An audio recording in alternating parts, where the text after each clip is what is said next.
Good morning all of you. कल हमने आपको ह्यूमन एनवायरनमेंट चैप्टर 5 में 3 चीजों के बारे में क्लियरली डिस्क्राइब कर दिया था। पहला, ह्यूमन गैदरर्स, ट्रांसह्यूमन्स और जिप्सीज के बारे में। सेटलमेंट्स के रिगार्डिंग भी आप लोगों को थोड़ा बहुत समझा दिया था। और आज ही उसका नेक्स्ट पॉइंट, जो reasons for development of settled habitation, यहां से समझाना शुरू करेंगे। Reasons for development of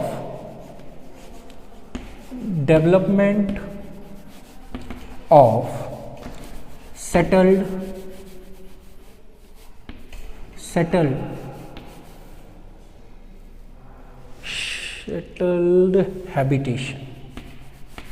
habitation settled habitations के बारे में समझाना शुरू करेंगे। इसमें पहला पॉइंट आप लोग का दिया हुआ है बेटा, थोड़ा सा इसको बारीकी से पढ़ेंगे, एक्सप्लेनेशन भी उसी बेहाफ पे करेंगे, क्योंकि चैप्टर्स जो ज्योग्राफी के होते हैं वो बहुत ही इंपॉर्टेंट होते हैं और साथ ही साथ जो उनके पॉइंट्स हैं वो आगे चल के भी आपको बहुत ज़्यादा हेल्पफुल होते हैं। इसलिए इसको बहुत ही बारीकी से कंक्लूडिव मोड से ही हम पढ़ते चलेंगे। पहला point, introduction of forming and invention of tools helped man to choose permanent sites for settlement। इन्होंने क्या किया, जैसे जैसे समय व्यतीत होता गया, जैसे जैसे समय आपका बीतता गया, तो क्या चीजें हो गई, इंट्रोडक्शन ऑफ फार्मिंग, जो फार्मिंग की नई नई तकनीकी है ये सीखते गए, कृषि कार्य सीखते चले गए, जिससे इनको उसमें सहायता मिली। दूसरा हो गया invention of tools, invention of tools, नई नई चीजों का निर्माण भी करते चले गए ताकि फार्मिंग में जो परेशानियां हो रही हैं वो इनकी सॉल्व होने लगे।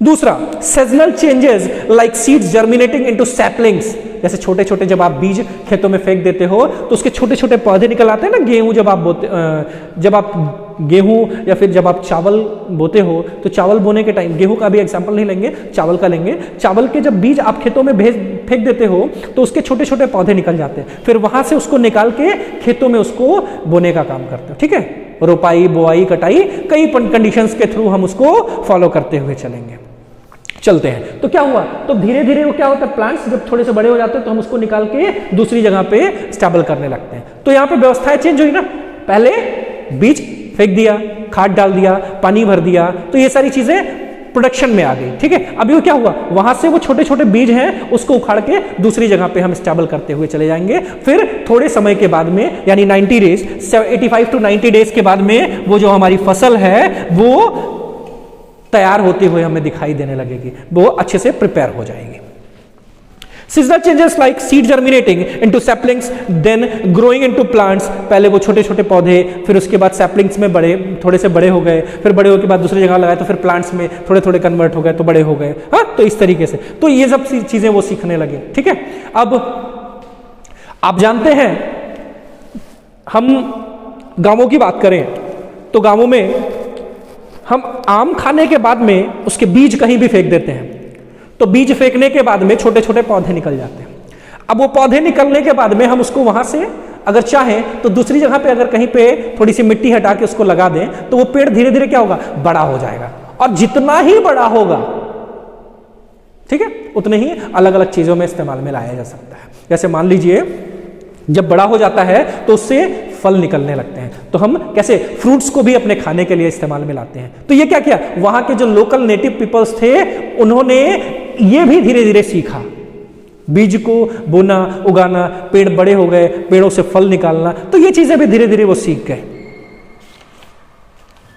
तीसरा, उस समय जो 10,000 साल पहले का जो समय था या 7,000 साल पहले का जो समय था, उस समय बहुत से वृहद पैमाने पे या तो जंगल ही थे और या फिर क्या थे बेटा, रेगिस्तान एरियाज थे। आज भी हैं, ऐसा नहीं कि नहीं है, लेकिन अभी क्लाइमेट चेंज हो रहे हैं तो थोड़ा थोड़ा एनवायरनमेंट चेंज होने की वजह से जो आसपास का नेचर होगा, एनवायरनमेंट होगा, वो पूरी तरीके से परिवर्तित होता भी दिखाई देने लगता है। Availability of resources for living such as clean air and water. अब क्या हो गया, जब वो धीरे धीरे चीजें देखने लगे तो अवेलेबिलिटी ऑफ रिसोर्सेज, धीरे धीरे अलग अलग तकनीक, अलग अलग व्यवस्थाओं का भी इस्तेमाल करना शुरू कर दिया। फ्रूट्स, वेजिटेबल्स और इवन एनिमल्स फॉर हंटिंग, खाने के लिए क्या हुआ, अब उनको फ्रूट्स भी मिलने लगे, ठीक है, हंटिंग का कार्य वो करने लगे ताकि एनिमल्स को किल करके उनके जो लेदर्स होते हैं वो कपड़े बनाने के लिए इस्तेमाल में लाने लगे, उसको खाने के लिए लेदर्स को, सॉरी, जो उनके मीट होते हैं उसको खाने में प्रयोग में लाने लगे। तो धीरे धीरे जब कल्चर्स बदलने लगी, वो भी बाहरी दुनिया से नहीं जुड़े लेकिन अपने ट्रेडिशंस को बदलने लगे, धीरे धीरे क्या हुए, अपने आप को थोड़ा थोड़ा मॉडर्न करते चले गए। तो आज के टाइम पे उनको, जैसे पहले क्या होता था बेटा कि वो कच्चे फूड्स इस्तेमाल करते थे, अब क्या करते हैं, अब थोड़ा सा उसको पका के खाते हैं। तो कंडीशंस तो बहुत चेंज हो गई ना। पहले क्या था, कच्चे फूड, जैसे मान लीजिए किसी भी एनिमल को हंट करके उसको किल करके उसका मीट वो खाने के लिए इस्तेमाल में लिया। अभी क्या हो गया, अभी तरीका चेंज हुआ, टेक्निक चेंज हुआ। अब क्या करते हैं, उसको थोड़ा सा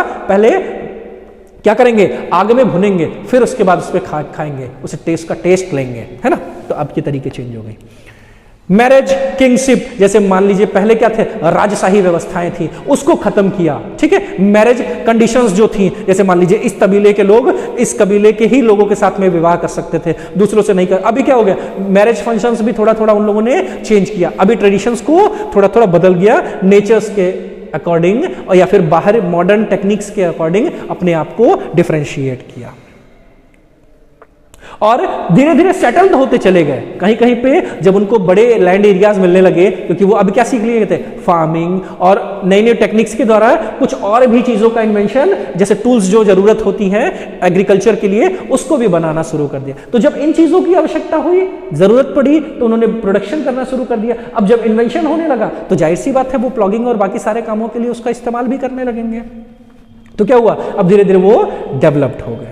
Development of culture and surplus agricultural produce led to quest for seeking higher standard of living। अभी क्या हुआ, जब बड़े पैमाने पे वो फार्मिंग के लिए अपने टेक्निक्स को, अपने कल्चर्स को, अपने ट्रेडिशंस को इस्तेमाल में लाने लगे, तो क्या हुआ, अब वो व्यवस्थाओं को थोड़ा सा बदल दिए। जो ट्रेडिशंस थी, जो कल्चर्स थे, उसको थोड़ा बहुत बदल लिए। अब वो मॉडर्न टेक्निक्स में जीना शुरू कर दिए। इन सारी चीजों को देखते हुए हमें दो चीजों के बारे में ब्रीफली डिस्क्रिप्शन लेना पड़ेगा। पहला हो गया वेट पॉइंट्स ऑफ सेटलमेंट और दूसरा हो गया, पहला हो गया वेट पॉइंट्स ऑफ सेटलमेंट और दूसरा हो गया वेट पॉइंट ऑफ सेटलमेंट।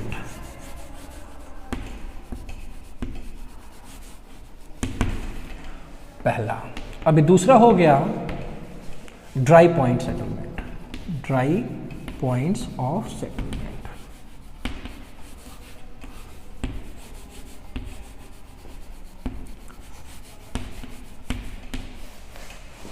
अब यहां पे दोनों चीजों के बारे में हम बृहद रूप से जानेंगे। वेटलैंड्स, जो रिवर बैंक्स, सी कोस्ट एरियाज और आपके नियर बाई एरियाज जो वाटर्स से जुड़े हुए होंगे, वहां पे वो हो गए वेटलैंड सेटलमेंट्स। जैसे आप मान लीजिए रिवर वैली सिविलाइजेशन हम इसको कह सकते हैं। तो ऐसी जगह जहां पे हमको नियर बाई रीजन्स में जल बृहद पैमाने पे प्राप्त हो जाए, चाहे वो एग्रीकल्चरल लैंड के लिए हो, चाहे वो हमारे पर्सनल यूज के लिए हो, अगर वो प्रोडक्शन हमें प्राप्त हो जाए तो वहां पे सेटल्ड होना, ठीक है। और दूसरा हो गया dry point settlements. Dry point settlements बेटा ऐसी जगह पे शुष्क क्षेत्र, ठीक है, जहां पे हम किसी चीज का मान लीजिए, जैसे मान लीजिए अगर बारिश बड़े पैमाने पर हुई तो रिवर्स क्या होंगी, उसके एरियाज बढ़ते जाएंगे और जब उसके एरियाज बढ़ेंगे तो कहीं ना कहीं वहां के आसपास में जो एग्रीकल्चर किया गया होगा, जो कृषि कार्य किया गया होगा, तो वो कहीं ना कहीं क्षति पहुंचाएगा ना उसको। जब पानी का बहाव या पानी बड़े पैमाने पर भर जाएगा तो वहां के खेतों को भी तो नुकसान पहुंचेगा। तो क्या हुआ, दूसरी व्यवस्थाओं को भी उन लोगों ने लागू किया जिसको कहते हैं ड्राई पॉइंट ऑफ सेटलमेंट्स। एक मिनट बेटा, थोड़ा सा जो आपका कंफ्यूजन है उसको, ये dry point of settlement, point settlement, ये दोनों चीजें एक ही चीजें होती हैं, इसमें कोई कन्वर्जन नहीं है। आप कंफ्यूज मत होइएगा, इसलिए मैंने उसको इरेज कर दिया है। अब ड्राई पॉइंट सेटलमेंट्स में क्या हुआ बेटा, जैसे अगर हम पुराने समय के लिए बात करें, इंडस वैली सिविलाइजेशन के बारे में बात करें, तो वो किसमें, ड्राई पॉइंट सेटलमेंट्स में आ जाएगा। ठीक है, ड्राई पॉइंट सेटलमेंट्स में Peshawar, now in Pakistan, has become an important town linking Afghanistan and Pakistan. वो क्या हुआ, ऐसा क्षेत्र जो ड्राई पॉइंट सेटलमेंट्स के बिहाफ पे दो क्षेत्रों को मिलाता है, अफगानिस्तान और पाकिस्तान, अगर सही तौर पे बात करें दो देशों को मिलाता है। पेशावर, उस रीजन को ड्राई पॉइंट सेटलमेंट्स में इंक्लूडेड किया गया, वहां पे लोग अपना जनजातीय जीवन व्यतीत करने लगे। अब अगर हम बात करें ड्राई पॉइंट सेटलमेंट्स की, तो ड्राई पॉइंट सेटलमेंट्स भी वह स्थान भी हो सकती है जहां पे हम घूमने के लिए जाते हैं, जैसे जम्मू एंड कश्मीर, शिमला, गुलमर्ग, पहलगाम, तो ये सारी चीजें कश्मीर में ही है। ठीक है, इसलिए जम्मू कश्मीर को एक्सप्लेनेटरी लेकर मैंने आगे कंटिन्यू कर दिया। अब ड्राई पॉइंट सेटलमेंट्स में Malaysia, Thailand and north American continents, जैसे कनाडा के बारे में बात करें तो वो सारे भी इसमें इंक्लूडेड मिलेंगे आपको। जितने भी ऐसे एरियाज जो थोड़ा सा नेचर से डिफरेंट वहां पे आपको एटमॉस्फेयर प्रोवाइड हो जाए, या फिर वहां पे रहने में आपको थोड़ा सा रिलैक्स्ड फील हो, वहां के एनवायरनमेंट में अपने आप को ढालने में थोड़ा सा रिलैक्स फील हो, ऐसे व्यवस्थाओं को हम ड्राई पॉइंट सेटलमेंट्स में इंक्लूडेड कर दिए। अब role of transportation and communication in settlement, role of transportation and role of transportation and communication in settlement, communication in settlement.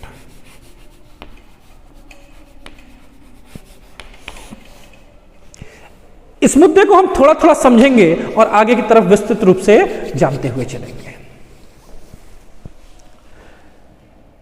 Wait point settlement और ड्राई पॉइंट सेटलमेंट करने के लिए भी उनको ट्रांसपोर्टेशन की भी तो आवश्यकता पड़ती होगी, लेकिन उस समय जब कोई भी ट्रांसपोर्टेशन के लिए व्यवस्था नहीं उपलब्ध थी, तो वो या तो पैदल मार्च करते हुए जाते थे, और या फिर दूसरा पॉइंट वहां पे बनता था क्या, इक्का गाड़ी का इस्तेमाल करते थे, जो बैल को आगे की तरफ बांध के बैलगाड़ी बना देते थे, और बैलगाड़ी बनाने के बाद उसमें सारी चीजें अपने रख लेते थे और एक स्थान से दूसरे स्थान पर जाते थे। तो रोल ऑफ ट्रांसपोर्टेशन यहां पे चेंज हो गया। अभी कम्युनिकेशन, तो कम्युनिकेशन के लिए पहले के समय में आप जानते हो कि किसी न किसी के द्वारा क्या करते थे, उसको भोजन और बाकी सारी चीजें प्रोवाइड करके अपने संदेश को उसमें लिखकर वो भेज देते थे। ठीक है, या फिर एनिमल्स का, बर्ड्स का इस्तेमाल करते थे किसी न्यूज को या फिर मैसेज को पहुंचाने के लिए। ठीक है, जैसे अगर बेस्ट एग्जांपल माने तो हम कबूतर का इस्तेमाल करते थे, ईगल्स का इस्तेमाल करते थे। ठीक है, तो क्या करते थे, उनके पैर में अपने मैसेजेस को बांध देते थे और वो एक जगह पे एक ही जगह से दूसरी जगह पे पहुंच जाता था। अब इसमें जो मेन फीचर्स हैं उसके बारे में हम कंक्लूड करके पढ़ लेंगे। जैसे आप जानते हैं बेटा, अगर जल है तो क्या आपकी बैलगाड़ी जल पे भी दौड़ती हुई मिलेगी, वाटर पे दौड़ती हुई मिलेगी? नहीं ना। तो वाटर के लिए उन्होंने क्या बनाया, वाटर के लिए उन्होंने क्या बनाया बेटा, शिप्स बनाए, छोटे छोटे नाव बनाए। ठीक है, बड़े बड़े नाव बनाए, तो एक जगह से दूसरी जगह पे वो क्या करते थे, एडवेंचर करते थे, पर्यटन करते थे। जैसे लियोनार्डो डा विंसी के बारे में बात करें, जैसे हम बात करें मार्को पोलो के बारे में, हाँ, तो वो एक जगह से दूसरी जगह पे पहुंच के क्या करते थे, उसकी खोज करते थे। यहां पे पहला पॉइंट हो गया, a transport and communication network facilities movement of people and goods from one place to another. एक जगह से दूसरी जगह पे सामानों को पहुंचाने का कार्य इस मोड ऑफ ट्रांसपोर्टेशन से इंक्लूडेड हो गया। दूसरा, it improves and influences social and economical interaction among people. ये क्या किया, इंप्रूव किया सोशल और इकोनॉमिकल इंटरएक्शंस, मतलब एक दूसरे से अलग तरीके से व्यवस्थाओं को पारित करते हुए चला।